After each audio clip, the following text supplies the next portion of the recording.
കേരളത്തിലെ ദളപതി ആരാധകരെ മുഴുവൻ വിഷമിപ്പിച്ചുകൊണ്ടാണ് ഗോട്ടിന്റെ ഫാൻ ഷോ വിവരങ്ങൾ പുറത്തു വന്നത്. രാവിലെ 7 മണിക്കായിരിക്കും ഷോ നടക്കുക എന്നായിരുന്നു വിവരം. 4 മണിക്ക് തന്നെ ഫസ്റ്റ് ഷോ കാണാം എന്ന് കരുതിയ ആരാധകർക്ക് ഇത് വലിയ തിരിച്ചടിയായിരുന്നു. കഴിഞ്ഞ വർഷം ലിയോ ഇറങ്ങിയ സമയത്തടക്കം രാവിലെ 4 മണിക്ക് ആദ്യ ഷോ കാണാൻ കേരളത്തിലും വലിയ തിരക്കായിരുന്നു. ആ സമയം ഇത്തവണ പുലർച്ചെ ഫാൻ ഷോ നടക്കില്ല എന്നറിഞ്ഞതോടെ ആരാധകർ വിഷമത്തിലായി. എന്നാൽ ഇപ്പോൾ ശരിയായ സമയം അറിയിച്ചിരിക്കുകയാണ് ശ്രീ ഗോകുലം മൂവീസ്.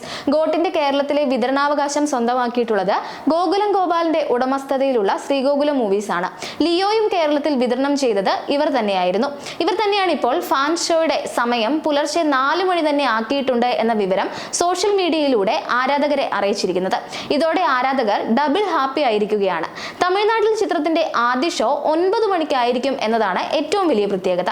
ഇതോടെ വിജയുടെ ചിത്രം ആദ്യ ഷോ കാണാൻ പോകുന്നത് മലയാളികളാണ് എന്ന ആവേശത്തിൽ കൂടിയാണ് കേരളത്തിലെ ആരാധകർ.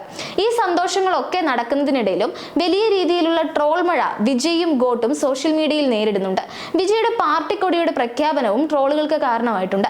വിജയ് ചെറുപ്പക്കാരനായുള്ള ലുക്കാണ് ആദ്യം ട്രോൾ ചെയ്യപ്പെട്ടത്.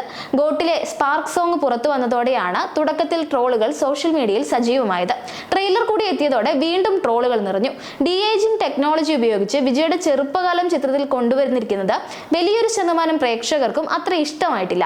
6 കോടിയോളം വിജയുടെ മേക്ക് ഓവറിന് വേണ്ടി നിർമ്മാതാക്കൾ ചെലവഴിച്ചിട്ടുണ്ട് എന്നാണ് വിവരം. ഇത്രയും തുക മുടക്കിയെങ്കിലും അതിനുള്ള ക്വാളിറ്റി ഔട്ട്പുട്ടിൽ ഇല്ല എന്ന കമന്റുകളാണ് ട്രെയിലറിനും പാട്ടിനും ഒക്കെ ലഭിച്ചത്.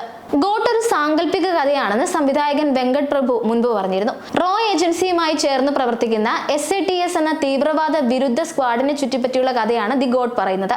ടൈം ട്രാവൽ സിനിമകളിലെ വ്യത്യസ്തമായ അനുഭവമായിരിക്കും ഗോട്ട് നൽകുകയെന്നും വെങ്കട് പ്രഭു പറഞ്ഞിരുന്നു. ഹോളിവുഡിലെ എക്കാലത്തെയും വിജയ ചിത്രമായ അവതാറിന്റെ ഉൾപ്പെടെ VFX വർക്കുകൾ പൂർത്തിയാക്കിയ ടീമാണ് ഗോട്ടിന്റെ VFX ജോലികൾ നിർവഹിക്കുക എന്ന വിവരവും അണിയറ പ്രവർത്തകർ പുറത്തുവിട്ടിരുന്നു.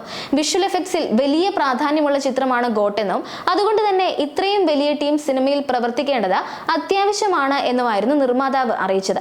എന്നിരുന്നാലും അതിനുള്ള ക്വാളിറ്റി ചിത്രത്തിലെ വിഷ്വൽസിന് ഉണ്ടോ എന്ന സംശയത്തിൽ കൂടിയാണ് ഒരു വിഭാഗം ആരാധകർ.